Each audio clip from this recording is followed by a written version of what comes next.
Hello and welcome to Breakfast All Day. I'm Matt, here with Christy and Alonso.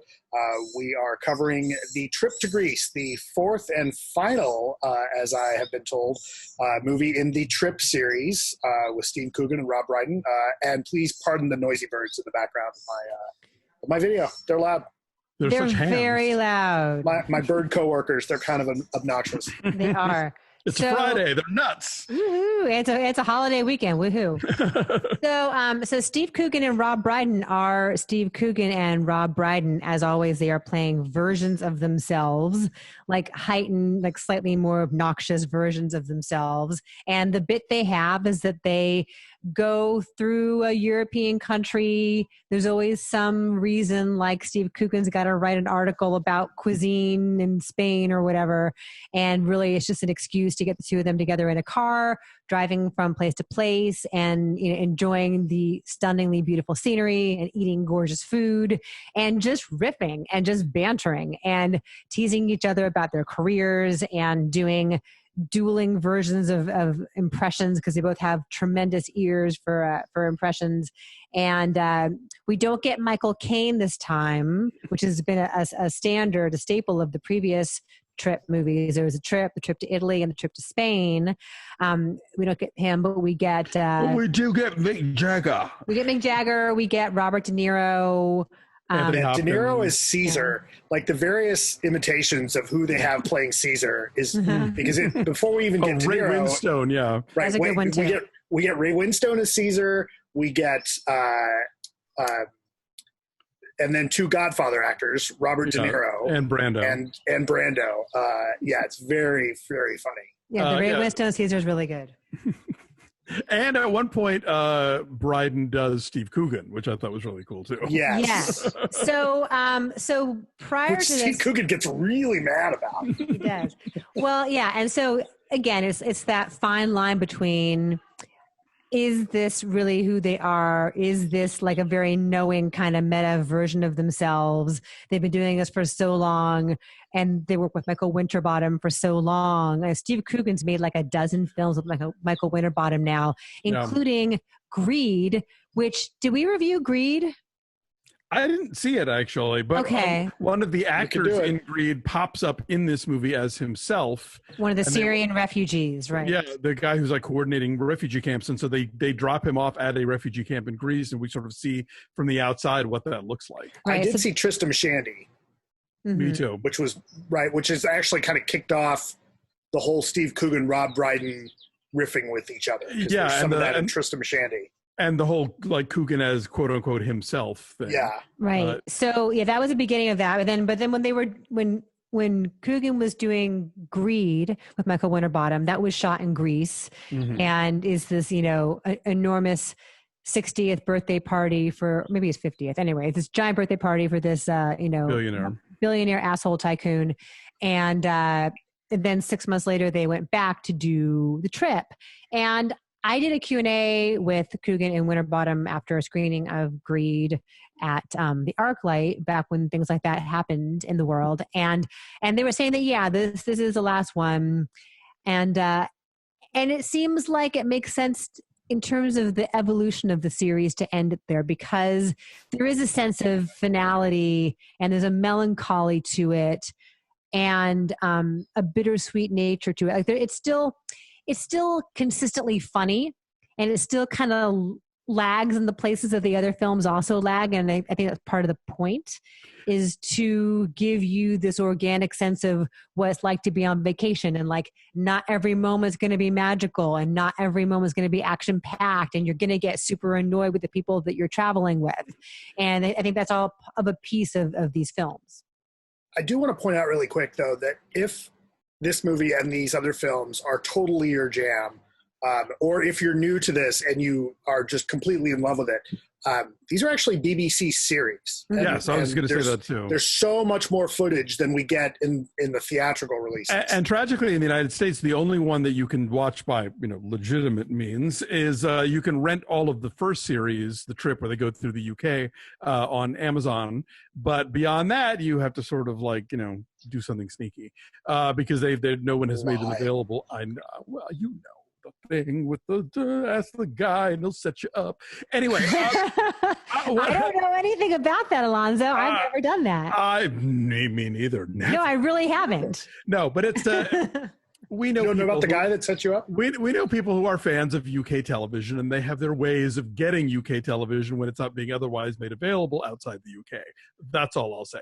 Anyway, what I love about this series of films is that it offers so many surface pleasures. Like, you have these two comedians just like who are old friends and like having a great sport at sort of like needling each other and doing their impersonations and like these extended comedy bits. You get gorgeous food porn because they just go to all these cool little restaurants where you see all these chefs making these just mouth-watering dishes. But what they're sneaking in while you're kind of dazzled by that stuff is these interesting sort of meditations about like men aging and men facing death and men facing maybe not uselessness, but sort of like being out of their prime and no longer being, you know, at maximum capacity, and sort of like having to wind down their existence and what that looks like and what decisions you have to make. And so I think that Winterbottom and Coogan and Brydon have been very smart about putting in these really, you know, not necessarily darker, but certainly more serious tones and themes in these movies that offer so much kind of like fun flash and, yes, beautiful seaside resorts and, you know, oh my God, look at this plate of, you know, squid, or, you know, like, oh, we're gonna do Michael Caine again, like whatever that stuff is. It's all really fun to watch, but when you leave, you also realize you've seen this other movie that they've managed to kind of like slip in under that stuff. Mm-hmm. So I love them. I'm a big fan. I'm sad they're not going to do any more, but I think the four they've made are terrific. I think my favorite, I'm going to say, is Italy. How come? I don't know. I just think that's the one that feels the most. I think it gives me the most of both of the things that I want. Like it's the funniest, the food looks the best, and I feel story-wise with the kind of versions of themselves they're playing and the arc that they're both on, that it's most successfully explored in Italy. But I think I like all four of them. I like all four of them. I love Spain, and part of it is that the ending of Spain is so dramatic, you know, and there's like the Empire Strikes Back of the Trip movies. Yeah, I know. And there's, you know, because there's like a light kind of playfulness to all of these. And then they really take a chance with the ending of the trip to Spain. So I like that one the best. But this is really good too, you know, and as they get older, there's, you know, as you say, this kind of creeping sense of mortality or sadness or loss of vitality or whatever it is. And that's an interesting contrast with the idyllic places that they're visiting. Yeah, I like this one too. And again, like it does get to points where it slows down a little bit. You know, the ending does take some chances. I'm not totally in love with the tone of it. I kind of, it's, you know, at least as far as the end's concerned, but it's you know, this answers that question. Like, would you rather, I mean, it's almost like this movie is the question that Siskel would ask. Like, would you rather see these people sit around and, like, well, this is kind of what you got. You know, I like it. I think, you know, sort of underscore the idea that it's about like the passage of time and aging. It's no secret that pretty much everywhere they go are these sort of like cradles of civilization where they're surrounded by ruins. You know, they're never in like the middle of big throbbing cities. They're always out in the countryside somewhere where like there's the old aqueduct or there's the old Greek encampment or there's the old whatever. And so this is about the passage of time, both in the macro and micro senses. Also contrasting with that is that wherever they go in all these movies, they have young, beautiful women, right? Like the really cute waitress who is helping them at one of the, you know, seaside resorts overlooking the water, and she's German or whatever. And they're both like kind of flirting with her. They're kind of on when she comes by. And there's like such sadness to the futility of that too. Cause it could be her dad. And well, there's a speech in, I think, Italy where Coogan talks about how like, we are now invisible to these women. Mm-hmm. And if they look at us at all, it's like they give us the smile they would give a beloved uncle.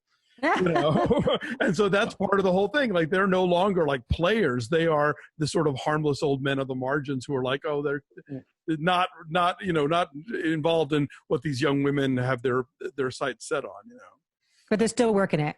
Of course. as if they were. Till the day they die. Yeah, and they have this tremendous chemistry. It's so easy and so effortless, and their banter has such great energy to it.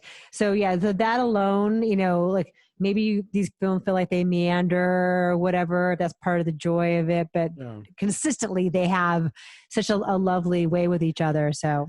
Hey, look, if you're at home right now and you've got you've got the time and you're at home, you better be at home. Well, but if you're not a first responder or work at a grocery store or whatever, but like this is, I can't think, there are a few things I think would be as fun as watching the four of these, like maybe not back to back, but like over the course of a few days, because you get to travel to beautiful places and go to restaurants and all the things that we're not doing right now. And in the company of two really funny people. I don't know if y'all saw my tweet yesterday. I was like, after seeing the first three movies, like, oh, I would love to make that road trip and go eat at those incredible restaurants. And after watching Trip to Greece, I was like, I would love to eat at any restaurant, literally any restaurant, anywhere. I don't care.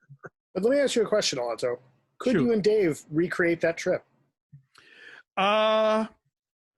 Probably. I mean, because it's in the car. He's not a big fan of flying, so like we'd fly to get to wherever, Italy or Spain or Greece. I mean, would you guys be okay with each other for that long? Oh yeah. Oh please. Okay. It's been 25 years. Like if we couldn't get on a car trip, we would have pulled the plug early. What about the three of us? What about the three of us on a week-long trip? I think we would drive each other insane. That'd be annoying, yeah, because we'd all want to be in charge. Yeah. I love you both. I love you guys. Same. I think that would be great. Not in a long car trip kind of way. I think that would be awesome. I'm sad that you guys feel this way now. After things get back to normal, we'll get in the car and go somewhere together. Okay, how about that? We'll drive out to Glendora and go to the Donut Man and see how that goes. I was going to say Temecula, but Glendora is also very glamorous. or we'll go to Montclair. Montclair and go to the Mission Tiki. Okay, that's not too far. That's on the 60 freeway, right? Maybe they're showing the Trip to Greece for all I know. There you go. I'm saying 7.8. I said 8. Okay. I said 7.5. Well, did you? All right. So our number you said 7.8, but we can. Oh no, 7.8 is fine. That's okay. That's good. It's 7.7 our number, whatever. But yeah, it's lovely. It's out there streaming someplace. Yes, it is indeed, and so are the other three trips. So feel free to get caught up if you haven't already. But this movie, I think, you can watch it on its own, and it's as discreet as the other ones are as a freestanding film. So yeah, check out this series. Thanks for watching. Like this video, subscribe to our YouTube channel, follow us on social media at BeFastAllDay, Twitter, Instagram, and Facebook, and check out our Patreon page at patreon.com/BeFastAllDay. Lots of fun stuff exclusively for our subscribers, including TV recaps. We're talking about a couple of Hulu shows, Mrs. America and the new The Great, which just dropped. And we've also got a thing where once a month our subscribers get to choose an older film for us to review. And this month we'll be paying tribute to the late Lynn Shelton and talking about one of her movies. So for more information on all the stuff we do, patreon.com/BeFastAllDay. Thanks for watching. Ha ha.